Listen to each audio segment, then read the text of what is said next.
नमस्कार दोस्तों, कैसे हो आप सब। उम्मीद करती हूँ कि आप सब अच्छे होंगे।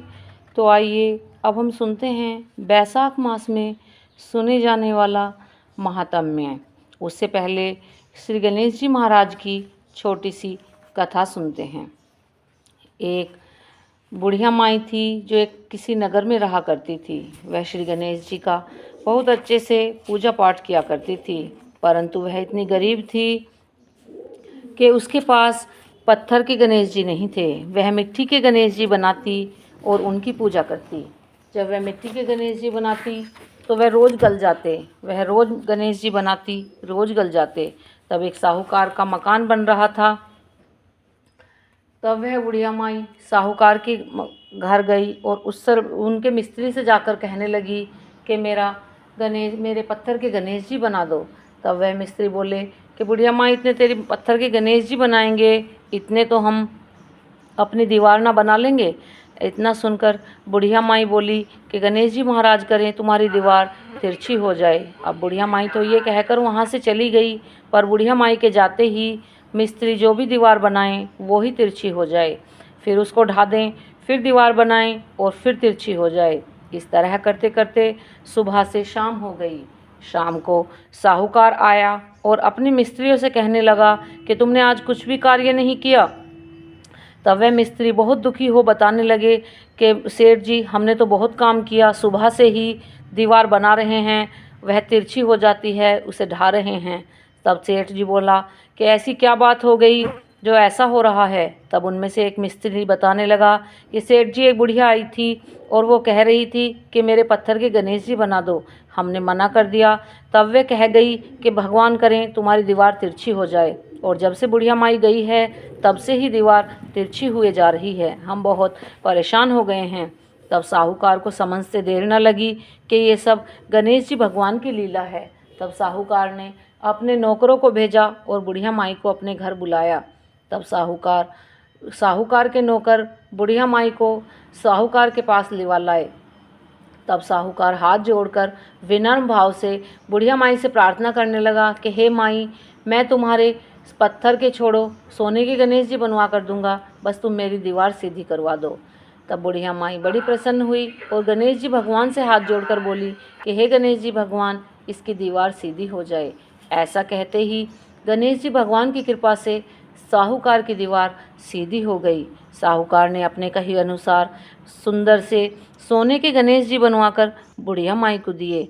हे गणेश जी महाराज, जो भी इस कहानी को पढ़ता है या सुनता है अथवा हंकारे भरता है, उसके भी ऐसे ही मनोरथ पूर्ण करना। जैसे सेठ जी की दीवार सीधी हो गई, ऐसे ही सबकी सीधी करना।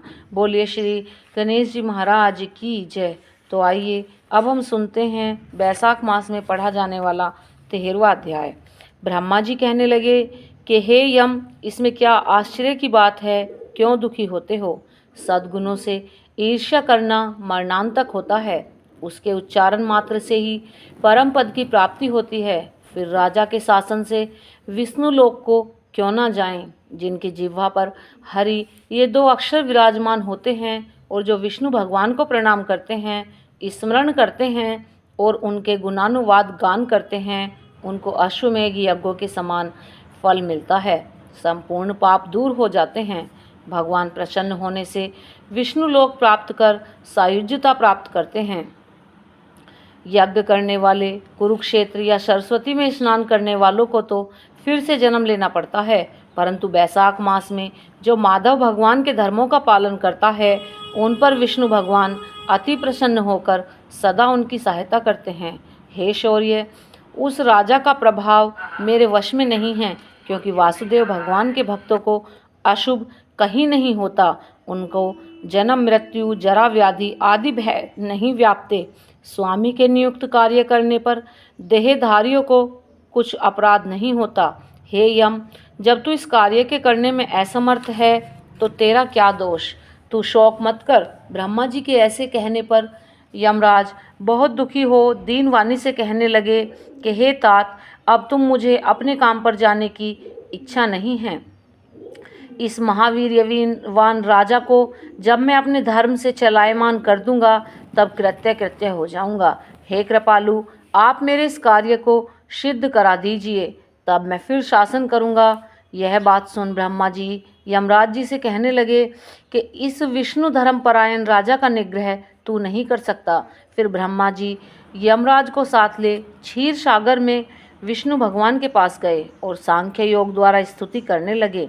तब विष्णु भगवान प्रकट हुए तो यमराज और ब्रह्मा जी ने प्रणाम किया। तत्पश्चात विष्णु भगवान ने आने का कारण पूछा। ब्रह्मा जी बोले कि हे श्रेष्ठ, आपके दास राजा के शासन में सब मनुष्य वैशाख धर्मों को करके विष्णु पद को प्राप्त करते चले जा रहे हैं। इस कारण मेरी यमपुरी बिल्कुल शून्य हो गई है। इससे अत्यंत दुखी होकर यह यमराज राजा से युद्ध करने गया, उसको मारने का दंड उठाया। तब आपके चक्र ने इसे परास्त कर दिया तो यह दुखी हो मेरे पास आया। हम आपके महात्मा भक्तों को दंड देने की सामर्थ्य नहीं रखते हैं, अतएव हे महाविभो, हम आपकी शरण में आए हैं। इसलिए हम हे महाप्रभो, उस राजा को दंड देकर आप अपने यम की रक्षा करिए। ब्रह्मा के यह वाक्य सुनकर विष्णु भगवान हंसे और ब्रह्मा जी व यमराज जी से बोले, मैं लक्ष्मी तथा प्राण और देह, श्रीवस्त कौस्तभु मणि और वैजंती माला, श्वेत दीप, बैकुंड, क्षीर सागर, शेष और गरुड़ का त्याग कर सकता हूँ, परंतु ऐसे भक्तों को कदापि नहीं त्याग सकता जिन्होंने मेरे लिए संपूर्ण भोग त्याग दिए, प्राण छोड़ दिए, मुझ में ही अपनी आत्मा को लगा लिया, उन्हें मैं कैसे छोड़ सकता हूँ। अतएव हे यमराज, मैं तेरे दुख को दूर करने का उपाय बताता हूँ। उस राजा को मैंने 10 सहस्त्र वर्ष की आयु दी है, उसमें से 8 सहस्त्र बीत चुके हैं। अब 2 सहस्त्र वर्ष की आयु भोगकर वह मेरी सायुज्य भक्ति को प्राप्त हो जाएगा। तब एक वैन नाम का राजा बड़ा दुराचारी होगा, वह सब वेदोक्त धर्मों का लोप कर देगा। तब वैशाख के धर्म भी नष्ट हो जाएंगे, फिर अपने ही पाप से वैन जल जाएगा। तब मैं पृथु का रूप धारण करके पुनः धर्मों की स्थापना करूँगा और वैशोखत प्रख्यात धर्म मनुष्यों से कराऊँगा। इस प्रकार हे यमराज, तेरे कार्य की सिद्धि हो जाएगी। तू खेद मत कर, वैशाख के धर्म में निष्ठ महात्माओं द्वारा इस वैशाख मास में भी तुझे भाग प्राप्त होगा, राजा से भी तेरा भाग मिलेगा। तू खेद को छोड़कर पराक्रम प्राप्त होने योग्य बन जा। जो मनुष्य पृथ्वी में तेरे उद्देश्य से प्रतिदिन स्नान, अर्घ्य, जल, कुंभ, दही अनादि का दान न करेंगे, उनके किए हुए सब कर्म निष्फल हो जाएंगे। अतएव तू उस राजा के ऊपर क्रोध का त्याग कर दे, वह राजा तेरा भाग देगा, क्योंकि वह मेरा अत्यंत भक्त है। और जो कोई प्राणी तेरा भाग देकर वैशाख धर्मों में प्रवृत्त हो, उनके धर्म में तू विघ्न मत करना। जो धर्म के पालन करता तुम्हें छोड़कर केवल मेरा ही भजन करें, उनको तुम मेरी आज्ञा से अवश्य दंड देना। उस राजा से तुम्हें भाग दिलाने के लिए मैं अभी सुनंद को भेजता हूँ, वह वहाँ जाकर तुम्हें भाग अवश्य दिलवाएगा।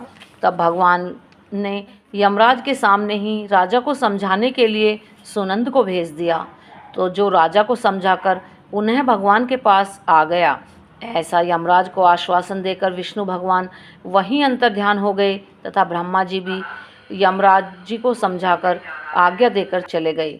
यमराज भी कुछ प्रसन्न हो अपनी पुरी को चला गया।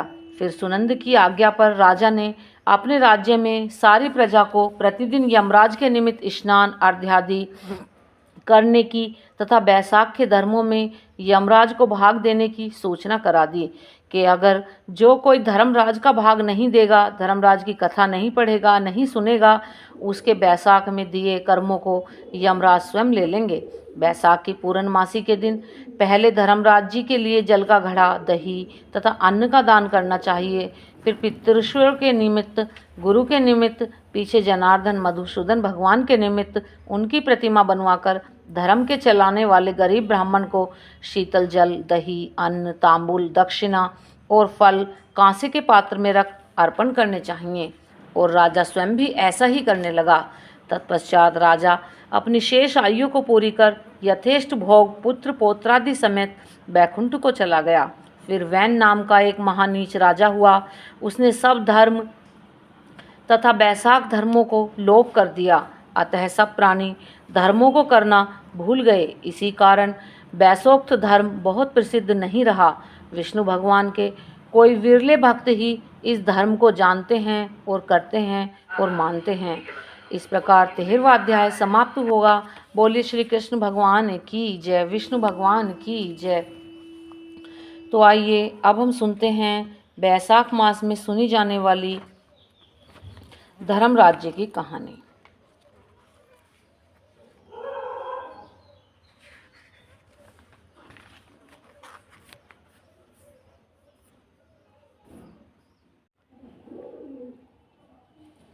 धर्म राज्य की जय हो।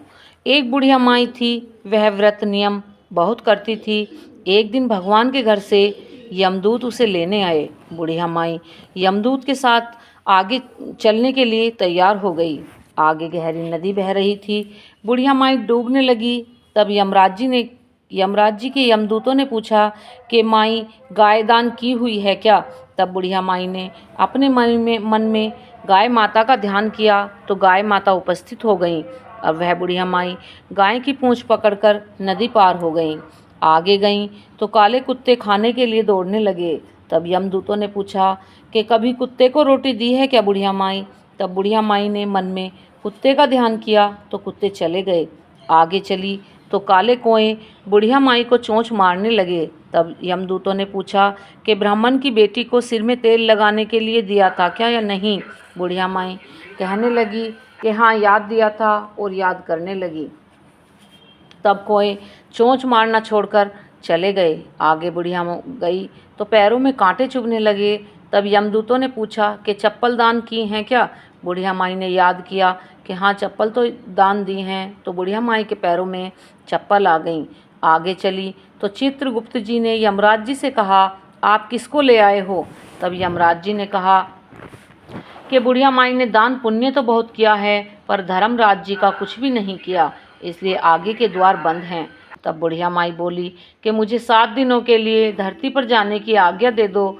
7 दिनों तक कहानी सुनकर उद्यापन करने के बाद वापस आ जाऊंगी। बुढ़िया माई की बात सुन वे सब कहने लगे कि चलो ठीक है। तो बुढ़िया माई धरती पर वापस आ गई। पूरे गांव में खबर फैल गई कि बुढ़िया माई भूतनी का रूप धारण करके वापस आ गई है। तब वह अपने घर गई तो बेटे बहू ने भूतनी समझकर घर के दरवाजे बंद कर लिए। तब उसने अपने बेटे और बहू को कहा कि मैं भूतनी नहीं हूँ, मैं तो धर्मराज जी के कहने के अनुसार वापस आई हूँ। मैं नियम अनुसार प्रतिदिन धर्म राज्य की कहानी सुनकर उद्यापन करके वापस परलोक चली जाऊंगी। यह सुनकर बेटे ने उद्यापन की पूजा की सभी सामग्री एकत्रित कर दी, लेकिन कहानी का हुंकारा बिल्कुल न भरा। तब बुढ़िया माई पड़ोसन के पास गई और कहने लगी कि तुम मेरी कहानी सुन लो। तब पड़ोसन कहने लगी, ठीक है, कोई बात नहीं, सुन लूँगी। तब पड़ोसन ने बुढ़िया माई की धर्मराज की कथा का सुना और हुंकारा भर दिया। बुढ़िया माई ने 7 दिनों के बाद कहानी सुनकर उद्यापन कर दिया और सभी सामान दान कर दिया। तब धर्मराज जी ने बुढ़िया माई के लिए धरती पर विमान भेजा। विमान देखकर सभी गांववासी स्वर्ग जाने को तैयार हो गए। बुढ़िया माई बोली कि मेरी कहानी तो सिर्फ मेरी पड़ोसन ने ही सुनी है। तो सभी गांव वालों ने बुढ़िया माई के पांव पकड़ लिए और धर्मराज जी की कहानी सुनाने का आग्रह किया। कहानी सुनने के पश्चात सभी विमान में बैठकर स्वर्ग पहुँचे। तो धर्मराज जी ने कहा कि मैंने तो सिर्फ एक बुढ़िया माई को लाने के लिए विमान भेजा था, यहाँ पर तो सभी गांववासी इकट्ठे हो गए हैं। तब बुढ़िया माई कहने लगी कि इन सब ने मेरी कहानी सुनी है और इन्होंने हुंकारा भरा है, इसलिए आधा पुण्य इनको भी दे दो। तब धर्मराज जी ने सभी गांववासियों को स्वर्ग में वास दिया। सो हे धर्मराज जी महाराज, जैसे बुढ़िया माई को स्वर्ग में वास दिया, वैसे ही जो भी कोई इस कहानी को पढ़े, सुने या हुंकारा भरे, उनको भी स्वर्ग में वास देना। बोलिए श्री धर्मराज जी महाराज की जय, यमराज जी महाराज की जय। तो आइए अब हम करते हैं आरती। ओम जय जगदीश हरे, स्वामी जय जगदीश हरे। भक्त जनन के संकट, दास जनन के संकट, क्षण में दूर करे। ओम जय जगदीश हरे। जो ध्यावे फल पावे, दुख बिन से मन का, स्वामी दुख बिन से मन का। सुख संपत्ति घर आवे, सुख संपत्ति घर आवे। कष्ट मिटे तन का। ओम जय जगदीश हरे। मात पिता तुम मेरे, शरण गहूँ मैं किसकी। स्वामी शरण गहूँ मैं किसकी। तुम बिन और न दूजा, प्रभु बिन और न दूजा। आस करूँ मैं जिसकी। ओम जय जगदीश हरे। तुम पूर्ण परमात्मा तुम अंतर्यामी। स्वामी तुम अंतर्यामी। पार ब्रह्म परमेश्वर तुम सबके स्वामी। ओम जय जगदीश हरे। तुम करुणा के सागर तुम पालन करता। स्वामी तुम पालन करता।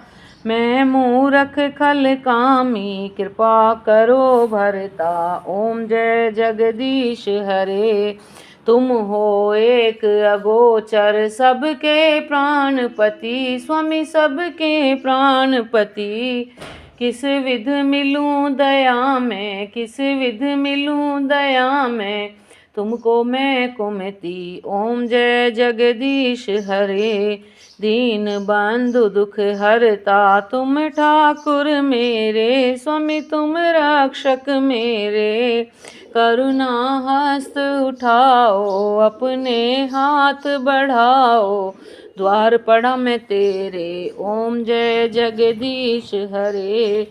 विषय विकार मिटाओ, पाप हरो देवा। स्वामी पाप हरो देवा। श्रद्धा भक्ति बढ़ाओ, संतन की सेवा। ओम जय जगदीश हरे। श्री जगदीश जी की आरती जो कोई नर गावे। स्वामी प्रेम सहित गावे। कहत शिवानंद स्वामी, कहत हरि हर स्वामी। मनवांछित फल पावे। ओम जय जगदीश हरे। बोलिए श्री विष्णु भगवान की जय।